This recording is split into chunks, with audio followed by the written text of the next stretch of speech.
UA is about to get a whole lot better. Dawn of Majesty, released at the TCG August 13th of this year, is going to break UA. This one card in this set is going to change the way that everyone plays UA. It's going to change the way I play UA, and it's going to change the way you play UA. Dawn of Majesty is the set that changes UA for the better, and I'm going to tell you why, and we're going to get into that right now. It's the set I'm most excited for, and this is the reason I'm most excited for it. We're going to look at Swordmaster of Bewitching Iris. Really going to be a really key card. Class it as a hand trap sort of card. It's got really cool effects, great artwork. I've seen the printed into the OCG, and the rarity there looks incredible. I'm presuming it's going to be secret rare over here, but this is going to be crazy. So we're going to get into it. Obviously it's a light type monster, spellcaster effect, level 8, 2500 attack, 2500 defense. Good, it's a good body to get on the field. It's got a quick effects, trigger effect, and condition obviously. But I'll read you the card text here. During the main phase, if a monster whose effects are negated is on the field, quick effect, you can special summon this card from your hand. If your opponent special summons a monster or monsters, except during the damage step, you can activate one of these effects depending on where that monster was special summoned from. Special summon from hand, special summon one monster from your hand. Deck, draw 2 cards. X deck, destroy one of those monsters special summoned from the X deck. You can only use each effect of Swordmaster of Bewitching Iris once per turn. So that's hard once per turn. But this card's crazy. So if they special summon from the deck, it's a part of greed. If they special summon from the hand, you can special summon from your hand. An extra deck, destroy one of the monsters special summon from the extra deck, which is crazy. Obviously, it's going to target and destroy, so Dragoon's negated. But Verte Anaconda, gone. This card is going to be incredible. The reason I'm excited for this card most is because this card is going to break UA. This card is going to break UA so hard.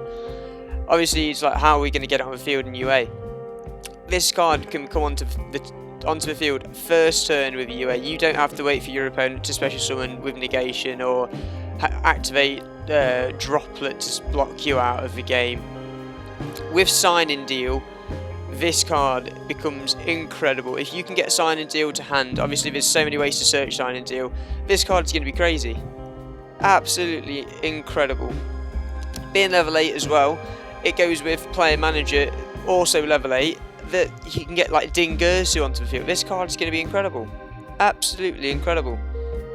The boards are going to be so much bigger in UA. It makes it actually almost, I think, meta now. The lineup that this creates in UA is going to be crazy. And in UA, obviously, in my decks, I was playing Extrav. Because I didn't like the idea of prosperity, because I didn't understand the need to search for a specific card. This makes you play prosperity. You will search for this card. You want to dig deep into your deck to find this if you don't have it, and prosperity is going to let you do that. So this card just makes the deck so much better now. Honestly, this is going to be crazy. Absolutely incredible. Obviously, Dawn of Majesty is bringing out a lot of cards, but this is the card that everyone needs to pick up. I actually think it's going to be very expensive, but it's definitely going to be worth it. The effects of this card is just crazy, because it's like the anti-combo card. It's like a hand trap that allows you to go +2 on card advantage with the draw 2, or special summon a monster from your hand. Say you're playing UAs, and you've got Player Manager in hand. You can special summon Player Manager and pop a card. Or say you've got Rival Rebounder. If you can summon Rebounder, you can then get an extra card onto field with Rebounder's effect. This card's going to be crazy. It's going to break UA, and I'll show you a quick combo of what first turn that your board can look like, and then we'll go on to the second turn where it's just going to be even crazier, where we can just win the game. So yeah, I'll show you what we've got, but pick this card up when it comes out. August is going to be crazy for this card. I cannot wait. Right, this out. Going first, we see we've pretty much got all the combo pieces we need. Hyper gets activated. We get to add a manager. We've got Stadium in hand as well, so we can reveal, trigger the effect to get an extra normal summon this turn for our UA monsters, which is really key. You need to get that sorted straight away. We'll get Liberu, and we'll get a search from Stadium at the same time, and we'll trigger the effect of Manager to get it onto the field. We don't need to trigger the effect of Manager now though, because it's pop a card and negate the effects, which isn't what you want going first, but it's an extra body on the field which you can sub out when we draw. You see Prosperity goes down. This is going to be the card that makes the most change now, because it was Extravagance before this in this deck, because the extra deck doesn't matter. But having Iris, being able to search 6 cards deeper to find an Iris is going to be the key. You see, we bring it onto the field, bring it to hand even from the Prosperity, and we can activate a sign-in deal, which allows us to bring a UA from the deck to the field, effects negated, which then triggers the Iris to come onto the field, and we can sub out the Blockbacker for Ace, or we can sub out Liberu for Ace, then Liberu for Blockbacker, getting it to swap out again, because we've still got the normal summon of Liberu, getting an extra search in as well, so we can bring midfielder into hand, which is another form of disruption for the opponent's turn. So now we've got so much disruption on the turn. Every piece on here on our field disrupts the opponent in some way. So he activates effects in hands. We almost chain. We wait though. So 2 come down. We get this chain here. So we get Iris to draw 2 cards. We then chain Blockbacker to negate the effects of the monsters. We then chain midfielder to bring Blockbacker back to hand to get Manager out onto the field. Then when Manager comes out onto the field, we can pop one of the cards, which is great. So popped one of the cards, and then we've got fodder for Ace if they went even further. If we don't go further, brings us to our second turn where they have nothing to respond. So we go into Hope Harbinger, because of rank 8 players of this deck are really cool now because of Iris and Manager. And so we've got 4 cards in hand. If we go Liberu, we can get Manager from another Manager from our deck to our hand, and we can sub out one of our guys again. Manager comes back onto the field, and we can pop the card that's left on the field. So this deck has now become so crazy. This deck, I'm like one of the only players currently in this deck. I think this deck is going to be crazy now. It can actually do things that previously weren't at the level it could be. This is now going to be at a whole new level because of this one card. So we're going to use the pretty much the exact same cards we had in the first duel, but we're going to go second this time.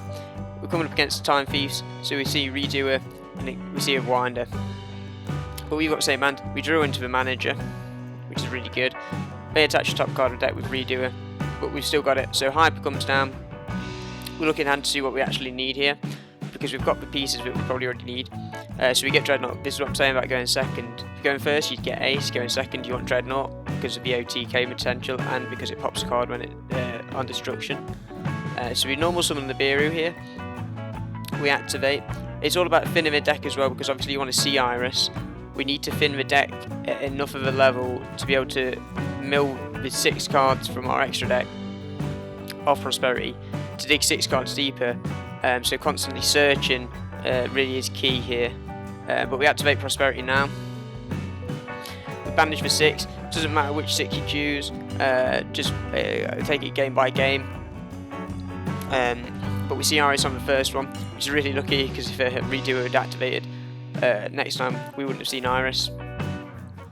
But you see, this is key as well. Manager has negated the effects of the cards already on the field, so we don't even need to use the sign-in deal package.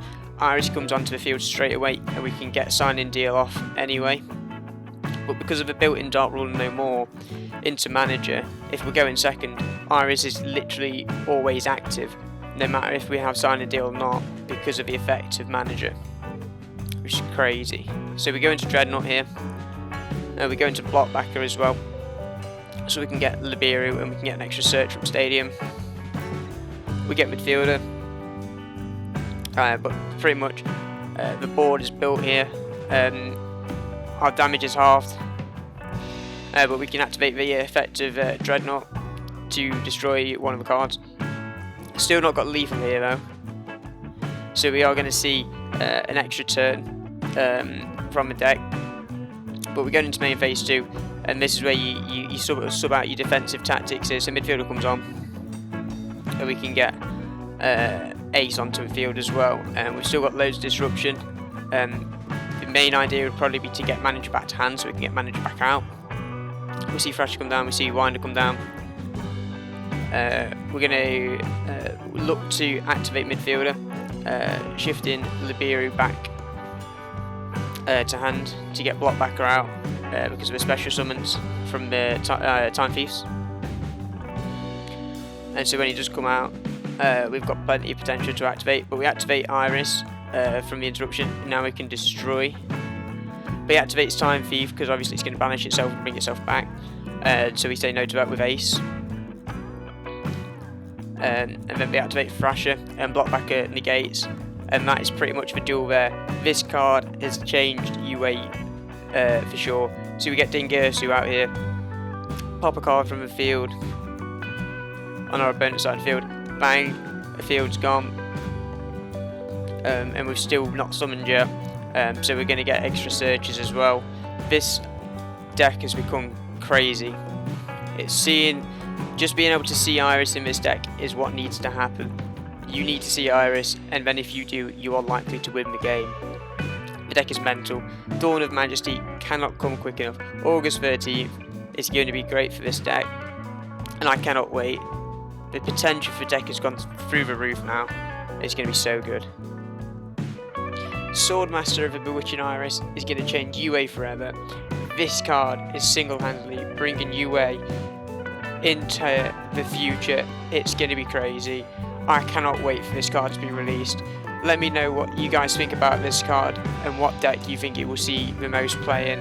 This card for me is going to be the staple card of this deck, and I cannot wait to play it. Hope you guys enjoyed. Thank you very much. See you later.